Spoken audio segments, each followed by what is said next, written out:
Hey, what's going on? So we received a version 9 firmware update in our Model 3, and I want to go through each item individually just to summarize for those that are wondering or haven't received their update yet. And the version 9 is one of Tesla's latest major revamp of their user interface and enhancement of their safety feature. So the car comes with a lot of the hardware already installed. For example, the Autopilot 2.0, now it can detect blind spot even better, much more than when it was only using sonar sensors.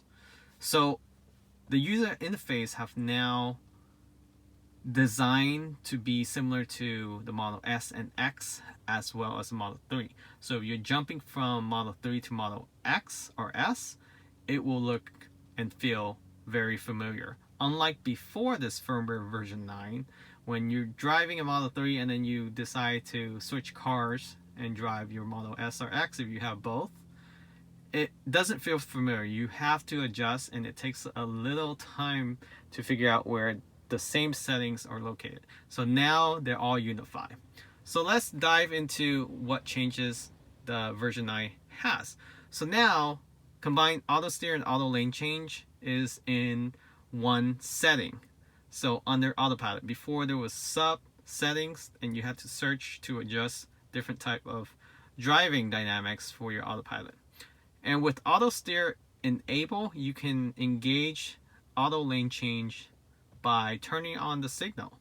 So in the Model 3, if you turn on the signal, they will be able to detect if there's any car that is traveling very fast in the adjacent lane before it decides to change lane. Prior to this, if it doesn't detect any close object near you, it will make that lane change, despite if there's a speeding car on the adjacent lane and you possibly could have cut them off and potential having a rear end collision.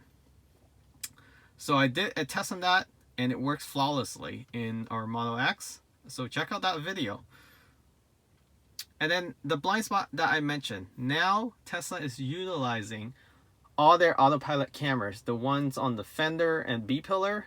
Those weren't on before. So now they're using that to detect blind spot vehicle and also vehicle that is coming into your blind spot. So this will enhance your experience when you use Autopilot lane change. If you don't have Autopilot, it will still detect vehicles in the adjacent lane and helps you determine if there's anyone in your blind spot without having to turn your head around. You would just look at the center display and the lines will light up red if there's someone there and you have your signal on. So I really like that. I hope they will add a audio warning alert if you turn on the signal and there's someone in your blind spot in addition with the red line. So hopefully that comes in the future. Big ticket item. You have your dash cam now that utilize your Autopilot camera on top of your windshield. So it's a linear view, but it's still better than not having one. If you see the icon up here, I already have it plugged in. And I basically configure, I have a video on how to configure it and plug in. It's a little messy here, but I have a USB splitter. So I have a USB splitter because you don't have two USB plugs back here, and you know I don't want to lose one charge port. So I have a wireless charge here and also a plug here. So if I have a passenger, we both can charge. So having a splitter USB is really the way to go, and it still works plugging it into the splitter. So you have the record icon up there, and it's pretty easy to set up. So check out my other video if you don't have an idea of how to set up your dash cam for your Tesla. So again, this is only a 10-minute video. You can save each time, but just a quick reminder, if you want to save a video, you want to tap on that icon. It does not automatically save onto your jump drive. Tesla will store it into their hardware, their memory card within the car, but it only will save it for about an hour, I believe, if I read the form correctly, unless they changed that recently. Your mobile app now, you have 3 new updates. You can actually send GPS coordinates directly to your car from your phone. So if you open up a map app like Google Maps or Apple Maps and you share that, you can share it with your car. You can also allow your passenger, or even yourself, if you are a passenger and somebody else is driving your car, then you can adjust the media from your app directly. And then if you have a software update, you can update the software by going into your app and selecting the time or install immediately. Prior to this, you actually have to go to the car and physically select install. Application launcher. So this is streamlined with the Model S and X now. You now have calendar, energy, and a web browser. Prior to this firmware update, it was only available in Model S and X. Great addition. Your calendar apps now let you sync your phone calendar. So very similar to Model S and X. And it also adds address destination so you can sync it. Very useful.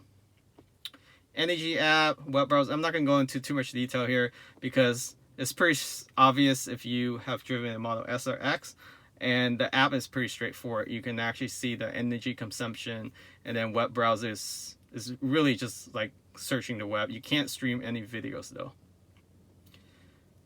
Status bar at the top of the touchscreen has been rearranged. It hasn't been rearranged that much in the Model 3. It has been for the Model S and X. So it's very familiar.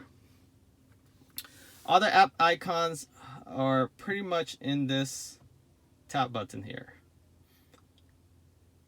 Okay, before to access the camera, you actually have to swipe right and left. Oh, you still can do that actually. Okay. Climate control has been simplified, so pretty cool visual here. Now you can actually see a 3D how the airflow. Let's see how this looks like.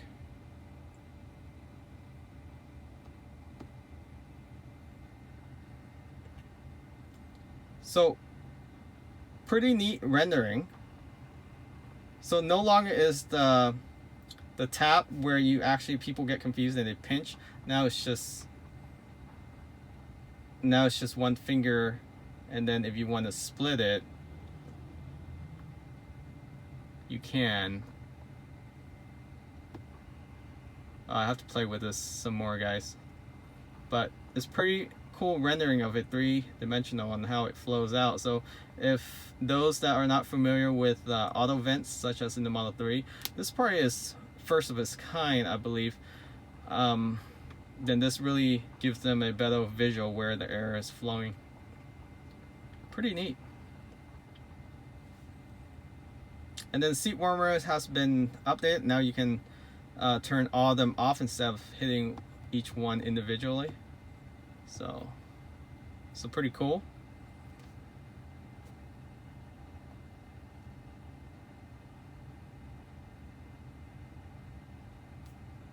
All right. So what's next? We talk about status bar, so climate control. So navigation now gives you more directional step-by-step by just a tap or pull down. And it also has been moved to the left side of the screen. I know people were complaining because it was on the right side, and I actually never really look at it because it's so far right, and I only listen to the verbal command for direction. So now it's move on to the left side. So that's great. They actually listen to us. And then the traffic alert. So now you have different color from yellow to orange, red, dark red. HOV lanes. So this allows you to use HOV if you have a pass to get on there alone, or if you have passenger, then you can get on there without any pass. This will configure the GPS to be more accurate on destination arrival and route you to that destination at the quickest route without trying to get you off the highway and back on. Traffic view has been restyled, so further highlights problematic. So roll experience, slower speed delay, emphasize. Yeah, so I talked about that coloring already. Media has been updated. I don't think it changed too much. Yeah, you still swipe up. Now you have streaming, phone, tune in, radio, all icon on the bottom here. Before it was just this annoying icon where you click on it and then it turns off within a few seconds, and you have to select one of the options immediately.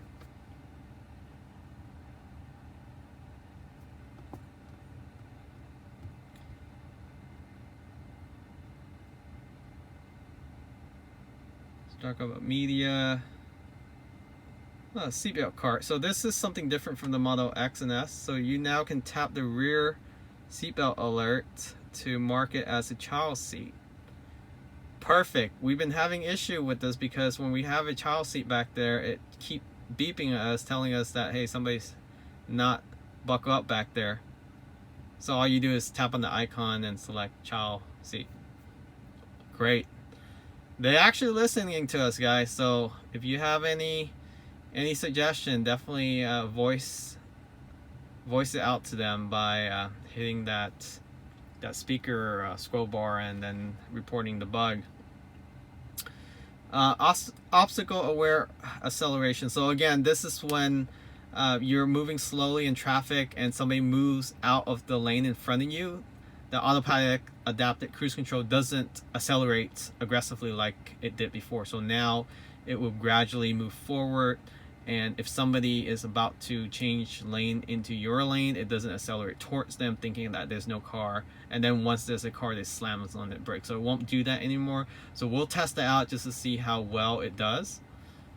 And then of course you have your Atari games, and this is definitely helpful if you're sitting at supercharging and you're bored, there's nothing else to do, or you're done with eating and you're still waiting to get your final percentage up on your charge. So great update with this firmware version 9. I'm very happy with this, and I'm excited to test all this out for you guys. So look out for upcoming videos. Remember to hit that subscribe button, that like, and also if you're out and looking for a Model 3 S or X to buy, consider using our referral code. It will definitely help this channel out. It will get us free fast access to future firmware updates earlier than most people, so then we can actually test it out for the channel. Thanks for watching. Catch you guys next time.